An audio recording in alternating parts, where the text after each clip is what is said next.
चांगली वेळ येण्यापूर्वी दिसतात ही संकेत. भगवान श्रीकृष्णाच्या शिकवणीमध्ये अनेकदा चांगली वेळ येण्यापूर्वी येणाऱ्या संकेतांचा महत्त्वपूर्ण उल्लेख आहे. हे संकेत जीवनातील संघर्ष, बदल आणि मानसिक अवस्थांच्या माध्यमातून दिसून येतात. आपण या संकेतांची विस्तृत माहिती खाली पाहूयात. नंबर 1. आवश्यक संघर्ष आणि अडथळे. श्रीकृष्णांनी भगवद्गीतेमध्ये स्पष्ट केले आहे की कोणत्याही मोठ्या यशापूर्वी संघर्ष आवश्यक आहे. संघर्ष म्हणजे आव्हाने, पराभव आणि अडथळे ज्यांचा सामना प्रत्येकाला करावा लागतो. श्रीकृष्ण सांगतात की संकटे म्हणजे थांबण्याचे कारण नाही, तर हीच वेळ आपल्या क्षमतेची परीक्षा असते. संघर्षातूनच माणूस शिकतो आणि पुढील यशासाठी योग्य पात्रता मिळवतो. उदाहरण, अर्जुनाच्या जीवनातील कुरुक्षेत्र युद्धाचे आव्हान हे एका मोठ्या संघर्षाचे प्रतीक होते. श्रीकृष्णाने अर्जुनाला सांगितले की त्याला या संघर्षाचा सामना धैर्याने करावा लागेल, कारण यानंतरच तो यश मिळवू शकेल. नंबर 2. अचानक बदल. जीवनात येणारे अचानक बदल हे कोणत्याही व्यक्तीला अनिश्चिततेमध्ये टाकू शकतात. मात्र श्रीकृष्ण सांगतात की हे बदल भविष्यातील चांगल्या वेळेचे सूचक असतात. जेव्हा आपल्या जीवनात एखादी अनपेक्षित घटना घडते, तेव्हा ती घटना आपल्याला नव्या दिशेकडे घेऊन जाते. बदल हा जीवनाचा अविभाज्य भाग आहे आणि हा बदल स्वीकारणे आवश्यक आहे. उदाहरण, पांडवांना वनवास भोगावा लागला, जो त्यांच्या आयुष्यातील मोठा बदल होता. पण या बदलामुळेच त्यांनी धैर्य, सहनशीलता आणि कर्म करण्याची शिकवण घेतली. नंबर 3. धैर्याची परीक्षा. जीवनात अनेक वेळा अशा परिस्थिती येतात जिथे आपले धैर्याची कडक परीक्षा होते. चांगली वेळ येण्यापूर्वी असे अनुभव येतात जिथे आपले आत्मबल आणि संयम पूर्णतः तपासले जाते. श्रीकृष्णांच्या मते धैर्य राखूनच मोठे यश मिळवता येते. उदाहरण, अर्जुनाला युद्धाच्या आधी मनात शंका येते, परंतु श्रीकृष्ण त्याला धैर्य राखण्याचे आणि योग्य कर्म करण्याचे महत्त्व समजवतात. नंबर 4. नकारात्मकता आणि निराशा वाढणे. चांगली वेळ येण्यापूर्वी अनेकदा व्यक्ती नकारात्मकतेचा अनुभव घेते. संकटे किंवा अडचणींमुळे निराशा वाटू लागते आणि वाटते की काहीच चांगले घडणार नाही.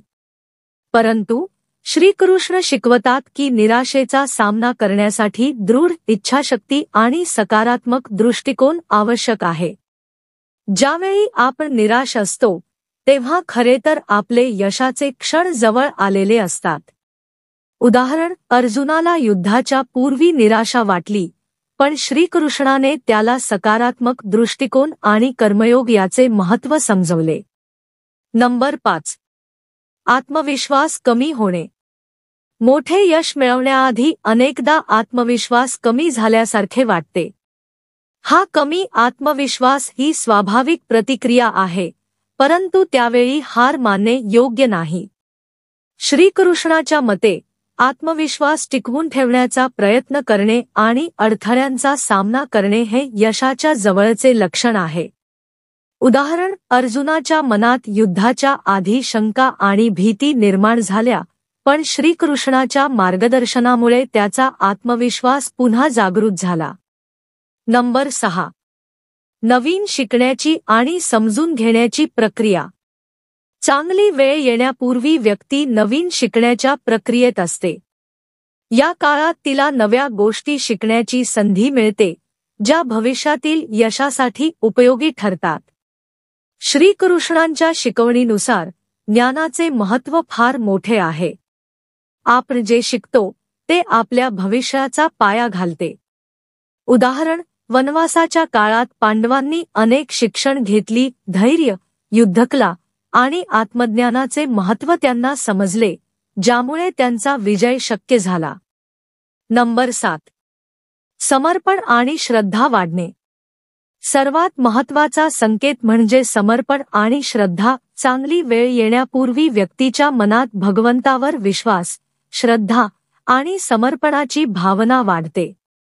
श्रीकृष्ण सांगतात की जेव्हा आपण सर्व काही भगवंताच्या इच्छेनुसार घडते असे समजतो आणि पूर्ण श्रद्धेने कर्म करतो, तेव्हा निश्चितच चांगली वेळ येते। उदाहरण, अर्जुनाने श्रीकृष्णावर पूर्ण श्रद्धा ठेवून युद्ध लढले आणि त्याला विजय प्राप्त झाला। भगवान श्रीकृष्णांच्या शिकवणीप्रमाणे जीवनातील सर्व अडथळे, संघर्ष आणि बदल हे भविष्याच्या चांगल्या काळाचे संकेत असतात। जर आपण हे संकेत ओळखले आणि धैर्य, श्रद्धा आणि कर्मावर विश्वास ठेवला, तर नक्कीच चांगली वेळ आपल्या जीवनात येते। तर मित्रांनो, आजसाठी एवढेच। तुम्हाला जर आम्ही दिलेली माहिती आवडली असेल तर व्हिडिओला लाईक करा, शेअर करा आणि चॅनलला सबस्क्राईब करायला विसरू नका। धन्यवाद। जय श्री कृष्णा।